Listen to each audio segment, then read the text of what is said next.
All right. Well, we're recording, so we'll put this bitch. What are we drinking here? Colby, introduce the beverage. What do we got? Let's read it. Read about this. Breaking bourbon review. I thought it was a 14-year. I told him I feel bad. But yeah, it's 14-year. We got the JD 14 next to it. Oh. So we have very special bottling. I was trying to find an age statement on there. There's not one. Well, they're not technically, but it does say that it came from a 2017 distillate season, or I don't know What, so it's like 4 to 5 years? No, it's like 7, 8 years. years. Yep, 7-year age It's statement. probably bottled in bond. Bullet bourbon, very special bottling. Good reviews though. Very special bourbon. You usually don't hear that about Bullet. No. Although I do like their 12-year rye. I don't know if I've ever had it. I haven't delved into Bullet. I just skipped straight to the top with a George T. Stagg when I got into bourbon. There you go. It's like one of the first pours I ever had was a George T. Stagg. George T. Yeah. My first pour. What was my first pour? I know what mine was. My first pour was Actually, it was really good. It was pre-bourbon hunting days, and it was Thaddeus introduced me to Crown Royal XO. That was my first. Crown Royal XO? That was my first pour. Yes. See, that's not a cognac, is it? No. It's Crown. Canadian whiskey. So what's the XO mean? Because I see it on That's Hennessy. the cognac, yeah. So it's probably finished in a Crown cognac barrel or whatever. Oh, okay. No, actually, I don't remember. There's a meaning for it, but yes. I think it's the finish. I think it's a barrel finish. The XO finish? Yeah. I think. I don't You know what? We're gonna look it up. Might as well get the facts. I'm gonna Google it. Yeah, the facts right. I think that's actually Google it really now, so I tasty. don't have to do it in post. What is XO? So XO can refer to record label or sauce. That's XO bourbon. Just type bourbon. Canadian record label. Fine. That we're What is complicated. XO whiskey? There we go. Have you ever played this game that we're using as a table? Extra old. Criminal. XO is an acronym for extra old. It is classification for cognac or whiskey that is aged at least 10 years in oak barrels. So The term was so coined it has to be as 10 minimum years 10 for it years. to be Minimum 10 years in an oak barrel. Well, that's kind of cool that it's shortened, but it's also the Roman numeral 10. Yeah. 10 or older, XO. Oh, yeah, that's unique. So the Look at us learning. Crown XO tastes way better than Crown regular. I mean, it's not that much more. It's like a $37 bottle instead of $29 bottle or $25 bottle, whatever the generic bottles go for. And that was my first pour, and that got me started on kind of like this brown stuff. Whoever's sticking else the is labels on needs to level it more. Yeah. It's kind of crooked. Yeah, you hear that, Bullet? It's kind of crooked. But it's maybe it's the What kind of? You know what? The problem is, It doesn't go all the way around.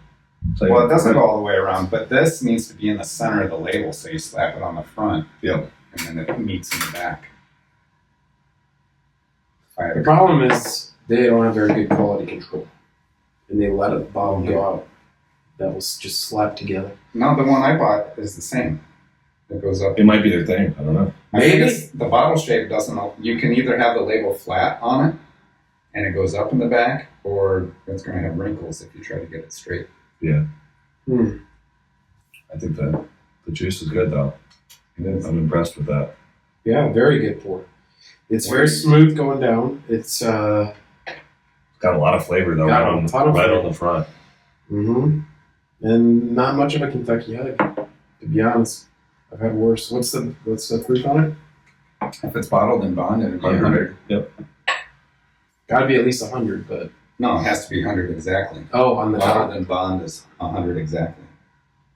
I didn't know that. Bottle and bond. I thought it was you should minimum know. You've done some I distillery have, tours. but it's been a while. Yeah, at the bottom it says from the 2017 distillation season. Okay. So it's at least 7 years old. So at least Probably right in that 7.5, 8 year mark. Well, not necessarily, because when did they bottle it? Is the question. Probably 24. Yeah, so it's probably 7 years. Because if we're getting it and it is the end of February now. In that article, the It's Breaking probably Bad cold. article, Breaking Bourbon article, it says no age statement listed, but the assumption is it's 2017, 7 years. Yeah, I don't know the ins and outs of the process, but I assume if you distill it, you put it in barrels right away. Yeah. Like how long does But it take to? the bottling is when it still? ends. So who Well, knows yeah. when they started bottling? So we can assume it was within the last year, which It's was got to be 7 years. Yeah. 7 years If standard. it's off, then you're just being Yeah. nitpicky. It's Yeah. funny It because could be like 6 years. unlike 9 months. wine, correct me if I'm wrong, but wine bottled aging gets better. Where To an bourbon, extent, to an extent, I would think so. where bourbon, once you bottle bourbon, it's done. Is I wine may be still wrong. fermenting in the bottle? It's done fermenting, isn't it? Yeah, but but they say that wine gets better with age. I know it like changes from like red to brown. Like, I don't necessarily think bourbon's not like that too. I think bourbon, it's not aging more, but it's giving more time for the bottle to, I'm curious if there's a difference. That's something else we should look up. Is there a difference? But it evaporates over time too if you don't have a good seal on the Yeah. bottle. Or if you're in light, it's get UV light on it all the time. Like some of those that. Well, like that's why you have wine cellars. like the People Chessman. store stuff in the temperature controlled. You know the light. Chessman decanters, Yeah. the Mhm. Home Pro. Those they sell by weight. They weigh them to sell them because it evaporates A over lot, time. yeah. So you're like, well, how much is left? It's unopened, but a lot of it's lost. Yeah, all depends on So where we you're never, stored. we never really introduced our podcast. That's what Should have been the first thing we did. But But this is just a sound check. Yeah, make sure this works. We're good. We're comfortable. so I mean, all right, you okay, didn't that's finish your still story. So your first was Crown. What was your first? George T. Stagg. George T. Stagg. What year? 2013, right? Or 2023. Doesn't You matter. remember the proof? No. Was it a super hot It one? wasn't my bottle. Yeah. Okay. I mean, I've had scotch and stuff before. Yeah. But my first That started your. foray into bourbon, Yeah. that I started would. your- I would. the one that got me hooked was the I GTS. put. I put bourbon in a different category than Scotch, though, in my opinion. I don't think. Because I drink.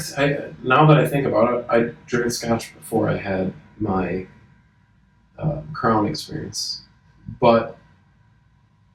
And I probably was into Scotch first before I got into the bourbon world. Yep.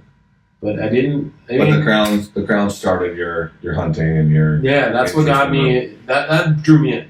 The Scotch was. I went to like a really cool night in Chicago years ago. Yeah. I went with my best friend Ben and his brother-in-law, and we were guests, and we did this Bobby Burns dinner. And Bobby Burns dinner every year is downtown at the Prudential. I think it's Prudential or one of those buildings, where they literally deconstructed a pub from Scotland, Shipped it over. shipped it over, and rebuilt it on the secret floor above this building. So you go to the top floor, and you get off the elevators, and then there's like a spiral staircase behind like a fake door. So it's like It an takes you up upper to- floor speakeasy. Yes. Yeah, but that's exactly what it was back in the So it's Prohibition. not like, because whenever I hear speakeasy, I think Yeah. basement. Like Yeah. back Oh no! alley. It was above all the working floors. They made a trap, like you have a a false view. door. Do they have windows? Like, you have a view of the city Oh, up there? God. Yeah. You're on the penthouse floor of this building, and they have balconies, and you can see the entire skyline. It's gorgeous. You're way up there. But they have this bar reconstructed, and the Burns dinner every year is like a 7-course meal, kind of like we had Yep. with We were actually the prep of the Burns Dinner, so that's why they were all there, was for the Burns Dinner. and then they bring in a guy with the big Scottish accent, and everybody's wears kilts. Yep. And we do the dinner. Then they got the folklore and stories, and you got this guy with the accent teaching you about all the bourbon or all the scotches, whatever. But we at that dinner, there's some of the richest people I've ever met, like people that are business owners from all over the country that are millionaires, doctors and whatever. They have ridiculous collections. So every bottle that I drank of scotch that night was like thousands of dollars. Yeah. There wasn't a bad bottle in that room. And so imagine spending a night sampling scotch, and that's what Yeah. introduced me. That's what truly got me in. But then I was only in scotch. Yeah. And then it was my conversion to the bourbon world was the story with Daddy's when you got me into the Crown. Crown's not bourbon. Well, whiskey bourbon world. Okay. I mean, I feel like Crown is much closer than a Scotch. Scotch to me is totally different. Well, Scotch has like the whole drying process with the burning the peat. Yeah. And, Yeah. like getting that smokiness into Mm-hmm. it. Yep. Now, Canadian whiskey, they don't have as many rules to No. follow as the U.S. Correct. So they can get a little more creative with their process. Correct. Scotch is, or bourbon itself has some And this ridiculous rules. Yeah. is Crown typically like 100% rye. It's like very high rye, isn't it? I'm Am I not making sure. stuff up? I have no idea. Google it. Google it. If we post this, leave something in the comments if you know about Canadian whiskey. If we post it, what are you afraid? Well, this is like just a test Test to run. see if our mics are on. That's true too. But we don't. So what are we naming the podcast? We gotta have a name. Can we just talk and figure it out later? Well, we can talk. Let's talk it through. What would be a good name for the podcast? Just talk. Just talk. Just three dudes. 3 dudes. We'll work on that. Anyways, 3 dudes, 1 bottle. Who says no? That sounds kind of dirty. Yeah. I remember a YouTube video that, Yeah. actually, I don't know. It was probably not on YouTube. I don't think that one made YouTube. 3 pours. I think I know what you're talking about. You know what I'm talking Yeah. about. YouTube video. Yeah, we'll move on. We'll move on. 3 dudes, 1 bottle. Yeah, I'm gonna. We're gonna mix that one. That's not on the table. No. Sometimes we might want 2 bottles.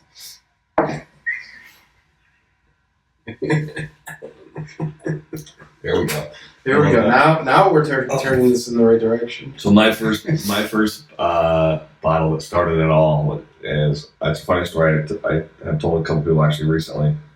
My dad retired, and his retirement gift was Buffalo Trace. Got a bottle of Buffalo Trace. So this is back in 2020, like right when, it was right after COVID actually. It was right after COVID. So my dad got a retirement package because of COVID. Basically, he retires, and his boss is like, "Hey, I want to get you a nice bourbon." And my dad's like, "Oh, I don't really drink." My dad, only beer guy, didn't really drink any hard liquor ever. And so his boss gave him Buffalo Trace. He's like, "Hey, that's what you want? We'll get you a Buffalo Trace." Done. So Alabama being a ABC beverage control state, Mm-hmm. you can't find Buffalo Trace. Like you just can't get it. All this other stuff, like forget about it. But Buffalo Trace was hard to get, like super hard to get. And so my dad's like, "Hey, you gotta come over and try this Buffalo Trace." So I tried it. I'm like, "Oh yeah, it's pretty good. Like I get it. Like it's kind of fun. Like now it's like I'm like gonna go to all these stores like in Alabama and try to find a Buffalo Trace. That was my goal." And so anyway, I get back to Rockford right after COVID, and I'm back here. This is probably late 2020, and I remember I walked into Binny's, first time going into Binny's. So it was like late 2020. I go into Binny's, and I just like kid in a candy store, like all the bourbon. I didn't know anything about it, but I won't forget. Robert was working, and I go in and I walk down the aisle, and I turn my head, and I see 6 bottles of Buffalo Trace. So I called my dad. I'm like, "Hey," I said, "I'm at this store here. They have Buffalo Trace." He goes, "Oh, can you buy me one?" I'm like, "Yeah." I said, "How many do you want?" And he's like, "What do you mean?" I'm like, "There's 6 of them." And he's like, "Well, there's, no, like you can only buy one." I'm like, "No, I can buy all 6. Like there's no limit." And he's like, "Buy them all." So I literally buy all 6 Buffalo Trace. Robert walks over looking at me weird, like, "What is this guy doing buying 6 bottles of Buffalo Trace?" So I was like, "Yeah, I just got into bourbon. My dad, whatever. He just retired. He's, first bottle he got, like, he loves Buffalo Trace." And Robert goes, "I have something in the back for you. Hold on." So Robert walks to the back, comes back, Weller Special Reserve. Call my dad. He's like in disbelief, like, can't believe that this is possible. How did you get this? Like, Weller is like, great, like, wow, like this is awesome. So my dad's like Venmoing me money. I'm getting him all these bottles. So I'm starting to, like, at this point, now it's like, I don't even care about the bourbon as much as I do the hunt. The Yeah. thrill of the The hunt, thrill yeah. of going and getting stuff, and it was just crazy. The run that year was like, Can you imagine getting excited for I know. Buffalo Trace? yeah. Now I see it daily. I was like, oh, yeah, okay, don't want that. But yeah, so it went from trying Buffalo Trace to buying all their bottles, and I got a Weller Special Reserve. Then I got an Eagle Rare like a month later. He was freaking out about that, and then the craziest day for me was that the first Pappy hit was like that year Thanksgiving. I was actually buying him. He wanted a Chattanooga whiskey bottle and bond. They just really did a release. Mm-hmm. I paid for it. Melissa's working the front register, and she's like,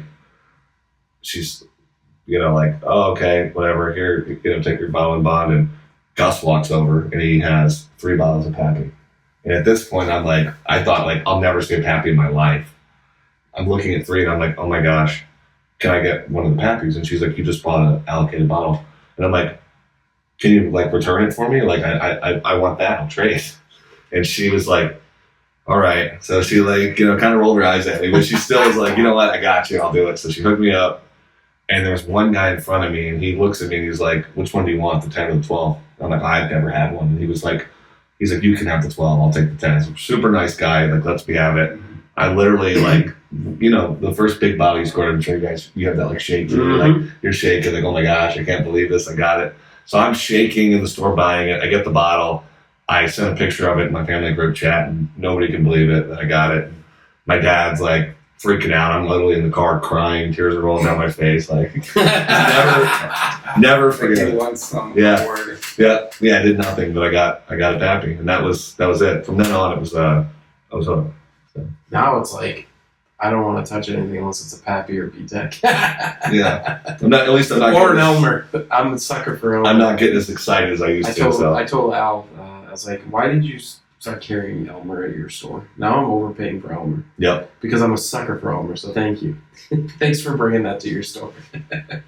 He's actually got stuff priced pretty good there now. I don't know if you've seen since he lowered the price. Their selection's really good. I was in there. I hadn't been in there in a while since he put up the entire like collection. Yeah. B-Techs. Double Eagle, OFCs. Yeah. Are all of those open? Yeah. Can you sample all of them? You can sample everything. I don't think the Double Eagle and the OFC are actually even open yet, but you can sample them. Yeah, they're open. He's got it. They're on the menu. Yeah. They're on the menu. They're priced. Yep, they're priced. They're open to sample, and I don't think I'd pay for OFC. Yeah. I don't know. I've already tried it. Yeah. I'm like, $100 for a pour is a little high. It's a fantastic pour. Yeah. It's not a $3,000 pour. Yeah. No. Yeah. No. Well, what we're going to do is we're going to get 30 guys together for $100, and we're going to finish a bottle. Yeah, I like that. I have a bottle.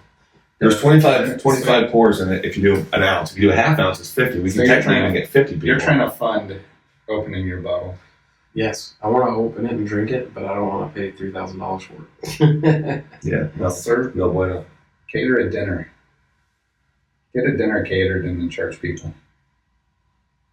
Yeah, we'll see. That's a good pour. You know what it could be at Imba? Imba? What's Imba? Is that what it is? Yeah, Imba. Imba is for... Machinapalooza. It's Machinapalooza coming up. What are the letters? IMBA? IMBA. Imba is a Ukrainian word for... Is it short for imbecile? No. Yeah. Imba is the Ukrainian slang word that they say for something that's so powerful and overwhelming, like good. Oh, okay. Like it's often referred to in like gaming situations. Like for scoring a gamers. Pappy and crying in your car in the parking. Yeah. That's Imba. It's Imba, dude. Yeah. So that is the... So Machina's going to have an annual event that I'm going to put together for clients, where we're going to do... It's going to be a phenomenal like experience, and that series of events is going to be called Imba. Okay. Right now I'm working on Imba 2020. I came up with Machinapalooza. That's what I'll know it as. It's Machinapalooza, but I didn't want to use that word. I wanted something that meant something. Yeah, it's got to be. It's got to be. Yeah. It's going to be Imba. Imba 25 is going to be probably this spring, maybe this fall, if I can't get it together quick enough. But it's that's my next task, is to put that together. You should do it in the spring though, because you want to have nice weather in Lake Geneva. Yeah, the first event will be in Lake Geneva. Okay. Yeah. So. I was just up there. So was I. I didn't do anything. Why not? So I rode up there with Chris because I heard they that sold their lake story. house. They sold their lake house, and he was like, "Well, I need to get some of my stuff out of there." I was like, "Do you need help loading the van?" He's like, "Sure." So we rode up there. We get there, and he's punching in the code. And It's it's like, oh, it's dead. The code pad is out of battery. I was like, "Do you have a key? Does your family have a key?" He was like, "I don't even think we have a key to the house." It's like, okay, how are you going to get in? We didn't get in. That's You're crazy. going to have to call a locksmith or something to get in. That's crazy. Or come back with a ladder and break into Or one of the batteries, doors. dude. Why do you have to go get batteries? You can't Most- change them from the outside. Most You of should them be have able to. no. Most of them have an emergency. Well, at least the keypad that I have on the bottom, there's like there's going to be contact where you could take like a 9-volt and touch it, and it will power it enough to. Oh, I didn't know that. Yeah, most of them come with Like an the emergency. door lock I have in my office is you take the you have to unscrew it, but you can take the box off on the front and re-put the batteries in. It's not going to get you in, obviously, so it doesn't. There's no harm in it being on the front because Because the ones I've seen, the batteries are kept inside, Yeah. on the inside door. the one I have is the other way. It's on both sides. You can take either side off, and it just like little thing slides out. So anyway, Interesting. But yeah, I just saw Chris, by the way. He just pulled into his driveway right when I pulled up. Pulled in, We Open saw the garage, he came out parked, to dinner last night. parked, closed the garage. Yeah. Yeah, he did. He came out. That was a great time. Yes, it was. Do we want something else? What else you want to try? Yeah, let's try it. Dude, I'm telling you, I actually really like that for $49. That was a great I pour. have another quart. I want another quart of this guy. Let's do it. Preservation. Have you had this one? Here. This is about the same age as the Bullet. R6 Mark II. There it is. Yeah, so R6 Mark II HDMI. So this one's a higher proof. 100, Text. 114. It's pot distilled. So it's not column distilled. The Bullet, I'm assuming, is column The distilled. camera has clean HDMI output. That means Raw that, via HDMI. Yeah, external mode. yeah, but the clean HDMI means you don't get, you know how when So you're, it says right, camera has clean HDMI output in video modes. you know how when you're like focusing on stuff, like on the camera screen, you see all the text and like the focus box and all that kind of stuff. The clean HDMI out eliminates all that. So it's just a clean feed. Then yes, it does. But some of them, they have the clean HDMI out, but it could be a 4K camera, but it doesn't output in 4K. Does yours output in 4K? It says it does. Because like if it's a 4K camera, it'll record to the internal SD card on 4K, But it not says it all. does. Okay. Yeah, it says it does clean output 4K. But you have to make sure you set it before into 4K mode. Right. So yeah. Yeah, it looks like I got them all. I went for that camera because it was recommended as like the pro option for people that want to do. What's this one called again? It's a preservation, right? Preservation. This The is state It's a 6 pot distilled. pot distilled. That's a Benny's pick. Yeah. Where's it out of again? It's out of Kentucky, but it's I think it's the Interesting same. nose. It's the same stuff don't know as if I love in that. the old Saint Nick. I Yeah. think it's the same distillery. Okay. Ooh, yeah, it is different. Different. So let's see what it says. Local artisan corn harvest wheat, dark toast, malted barley, Orangetown, Kentucky, 114.2, a little hot. Micro single batch. So this should be a So little not, bit not of a lot of bottles. Lot number 8. This should 1 be to 3 barrel batches expanding caramelized wheat, toffee, deep toasted oat, and honey butter. Sounds good. All right. I like that one. It's really good, man. I'm not Second gonna lie. bottle. Another good one. Two great pours for this episode. I like it. What do you like about it? What I like about it, it's got a little more punch than the 100 proof. I can definitely tell, but it doesn't. It's got a completely different flavor. It does. It does. See, I don't really even There's get. something in it that I can't put my finger on. I don't even really get as much of the wheat. I definitely get some toffee. Yeah. I enjoy it. It's got like a richness. Yeah. It almost has some. I mean, obviously, you can tell there's barley the malted barley. I was gonna say there's definitely some rye characteristics to that too, but good heat. It's got that. I don't know what else to call it other than the tingle. You know, when you get something like, look, you can have some hot stuff and it just burns your tongue up. It doesn't have like that good like flavor tingle. Mm-hmm. This has it. So this has the like you're not in a rush to get another sip. Yeah. It just has that. Yeah, and it lingers well. Yeah. You can sit back and enjoy that last sip for a couple minutes. Yep, 100%. And that's how I describe like my favorite stuff. Like when I drink something really special, like GTS or William LaRue or whatever, those things that are 120 to 130 proofs or whatever, and you try it, and that aftertaste lasts so long. Mm-hmm. It feels like you're still drinking it, even though you're just kind of sipping. Well, like your whole attitude changes too. Like if you're just hanging out talking, you don't feel like you have to pour it down. Yeah. Yep, 100%. Like it doesn't even feel like you're drinking. You're just like, oh, I want a little more of that taste in my mouth. Yeah, it's just like it's a delicatessen. It's great, 100%. I'm not a fan of a whiskey where it's just not me. All right, I got a good question for you. Yo, worst pour. Field and Sound. We don't even have to think about it. Field and Sound made me want to vomit. That was one of the worst for sure. That was like it was like drinking Chicago, soap. But Chicago. To finish that one too. What was that? Malort. No. I'm talking about the one. The one that's Malort's not whiskey though, is it? I don't know what it vodka. is, but it's Chicago. It's not vodka. It's a spirit. But it's something terrible. I'm talking about the one that the. You know what? We should actually do one time. We should do a blind taste for all three of us, and we all get 3 pours. One of us gets at random.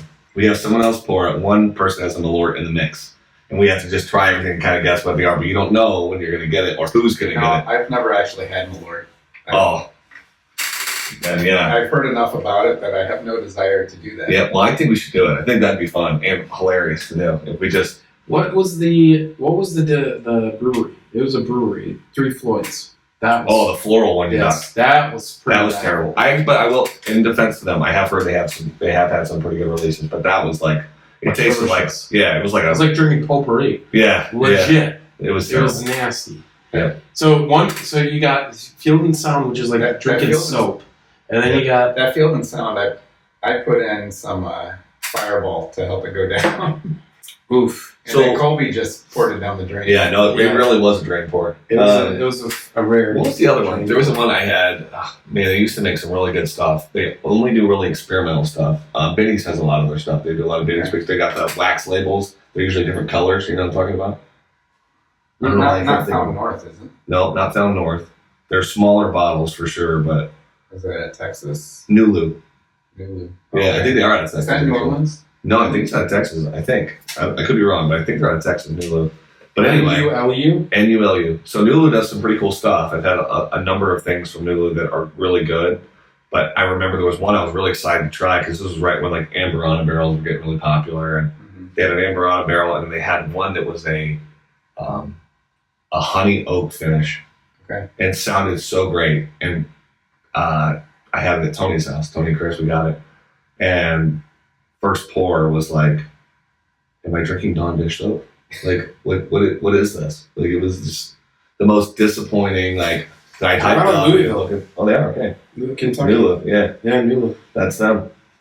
But anyway. Nulu sounds like it should be from New Orleans. Yeah. I can see it. Maybe one of them grew up in New Orleans. New Orleans. There you go. So yeah, anyway, Nulu honey was like it was like drinking dish soap. So that was that. Won't do that one again. Now, sometimes when I don't like something, I question. Do I know what I'm doing? I question myself. Yeah, me too. Me too. Do I just not know how to drink? Yep, I'm not a proof whore, and I'm not one of those people that. Or what did I eat? Yeah, to mess this up. Yeah, or and this has happened, which I didn't believe, but this has happened. My dad had a bottle of Larceny Small Batch, and something was wrong with the bottle. Like it was not. You could open up 5 Larcenys and drink them side by side, and the first 4 go, yeah, good, and got to this, you say something went wrong with this bottle. I don't know what. It tastes like grass. Like there was clearly something wrong with the bottle, with that particular bottle. So sometimes that does happen. I had a tailored barrel proof Yep. Yeah, you told me And about I was this. like, this is the worst tasting Yeah. barrel proof I've had. And then I opened up a straight rye. Yeah. It was like identical. This tastes exactly like my barrel proof. Yep. I'm like, I think they Yeah, got mixed put- up somehow. They put the wrong label on it. Yeah. I'm like, it's Unbelievable. actually a good rye, but Yep. if you're expecting the barrel proof and you've had it before and you're like, this doesn't This taste is not it. anything like Yeah. what I was expecting. They done messed up, Ron. Nope. Let's get I like this preservation. It's good. No, I agree with you. Definitely very good. Preservation and bullet. 7-year bullet. How old was the preservation? 6 to 7 years. 6 to 7. So They were two good. similar bottles for today's episode. Yeah, I but like they're completely different.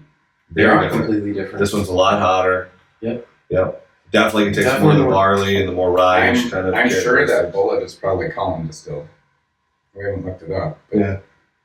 when you have, like, the pot Yep. distill is much different. What brewery has the pot distilled? Woodford. Willet. You mean distillery? Wait, what? Willet. What distillery? Was it Willet? Willet. Willet's Is that why the bottles look Yeah. like the pot? You're right. It was Willet, but I thought.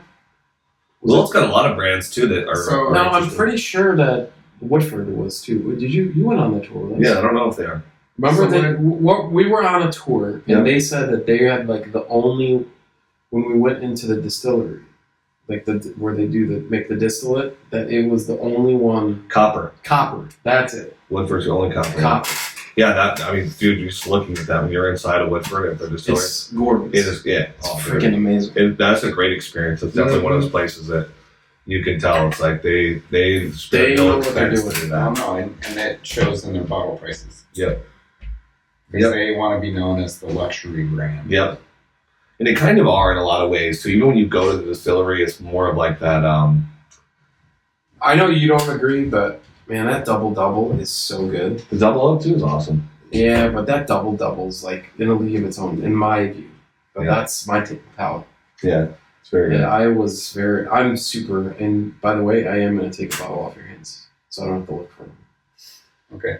As long as Exciting. your offer still stands, Yeah. I will take a bottle off your hands to give me a second one. I keep telling people I don't hold on to my bottles with a closed fist. Yep. So I think I polished off the one, or it's very close. We started it again. And I have my bottle, and I want it back up, because as soon as that second bottle opens, I want another one that's unopened Yeah. to replace it. Just like, No, you'll get a lot The more 18. appreciation out of it than I will. I mean, it's good.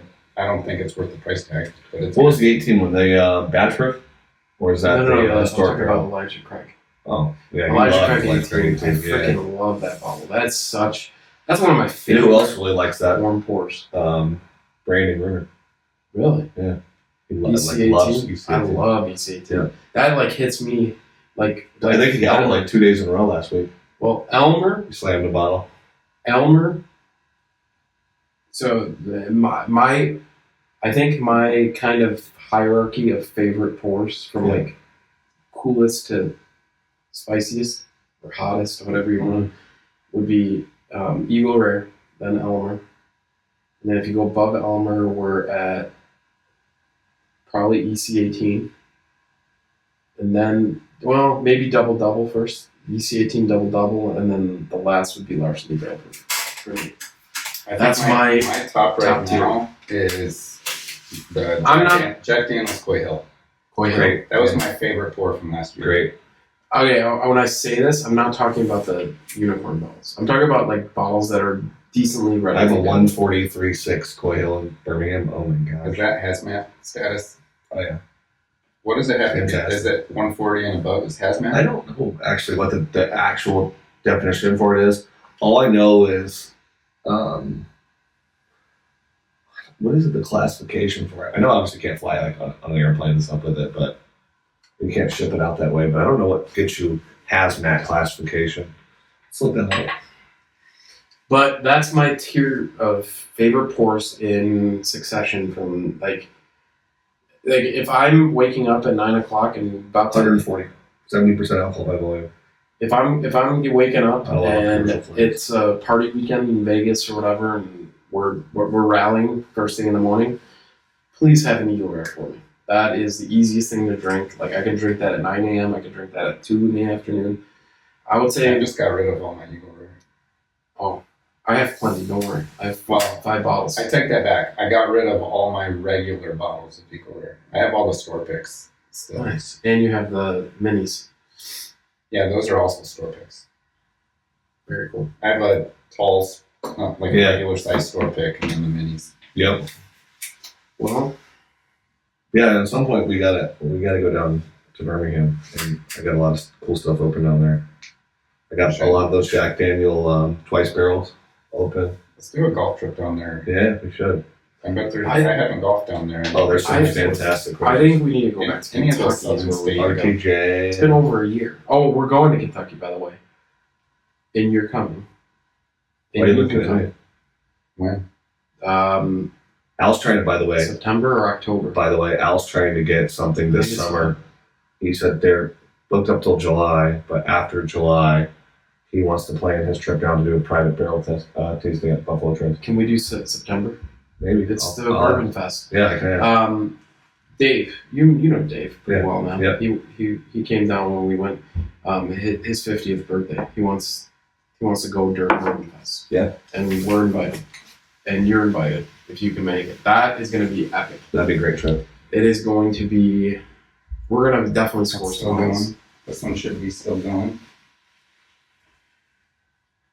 It's about time I buy a new camera. Use your Dell credits. Are you using them? You know what? The Dell credits, I have my eye on upgrading my projector for my golf sim. Oh, well, that might be what you do then. That may be what you do. I think I'm going to put a golf sim somewhere at Flow too.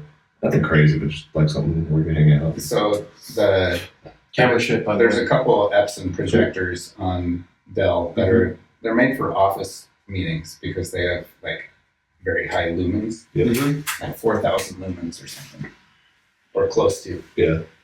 And they also have a pretty decent throw, so you can get a big screen and push it back. In the amount of space that I have in the garage, I can pretty much fill up the entire hitting mat, which I have a huge hitting, like the high impact screen. Yeah. Like it's bigger than most simulators that you would see. And Yeah, I would love to fill that up. We also should go to X Golf soon. I'd like to go hit some balls. We need to hook up with Josh too. Yeah. And Josh needs to meet with Chris. Yep. We got some stuff to do. We got work to do. I saw he was like snowboarding somewhere. He was Chestnut. He was here last weekend. He'll be here next Thursday, the 13th. He'll be here for that. Let's get something on the books. I'm in. I like it. Well, I think this is a good great screen test. Yeah.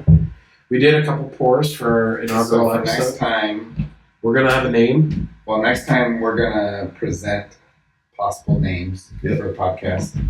Yes. And then we have like a handful of viewers that can give input. Yep. I mean, and at this point, it's just going to be family and friends. Yep. Yeah. Hey, it's got to start somewhere. That's right. Yep. We'll probably maybe work on new camera. And then we don't have to talk about bourbon every time either. No, yeah, talk about whatever we want. So we can have bourbon. We're definitely going to have some Bears episodes with the upcoming season and free agency. And Trey Smith is getting franchise tag. Cubs are looking good this year too. Yeah. I hope so. I'm going opening day. I think they're undefeated in spring training so far. Yeah, they have a tie. You know what Cubs stands for, right? Let's hear it, George. I'd love to hear it. White Sox. Completely useless by September. That's they're champions of April, May, June, July, August. What about the Sox? What about 2016? That's the 1 year that you made an exception. What about 1908? What about the Sox? Hey, I got nothing to say. I don't even. No losingest team in baseball history. Dude, if the White Sox had, listen to this. This is the craziest part of last season. If the White Sox made a 20-game improvement, which is huge. That's huge. It's almost impossible. They'd still lose 100 games. Yeah, everybody saw the White Sox and smiled. Like, cool, we got a free weekend. Free weekend. That's cool. And they deserve it because our owner is atrocious. He needs to sell the Bulls and the White Sox. He's withholding greatness. And there's some talk of some billionaires that are looking at Poisoned by it.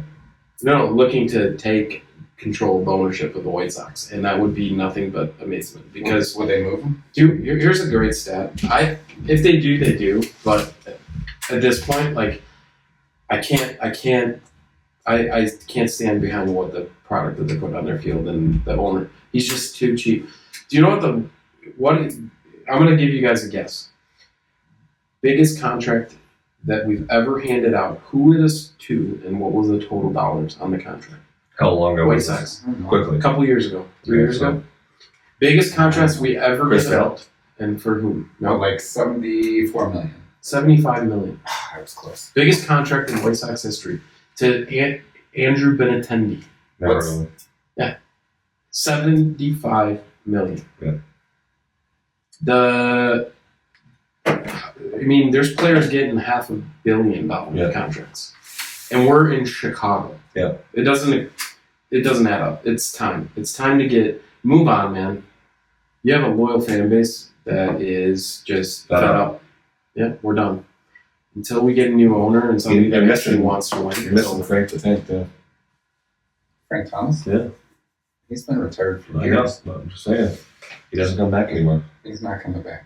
He doesn't come back to visit either. Sosa made an appearance. In Sosa's back, see? Cubs. Cubs are great. No, Frank Thomas has been on the Sports Network for years on the pre and post game stuff. He's Auburn grad, so you know. Yes, he is. He was, dude. If you look at the Alright, numbers should I that he stop put the up, it was incredible. Are we Yeah. done? The season. Dude, my mom tutored him.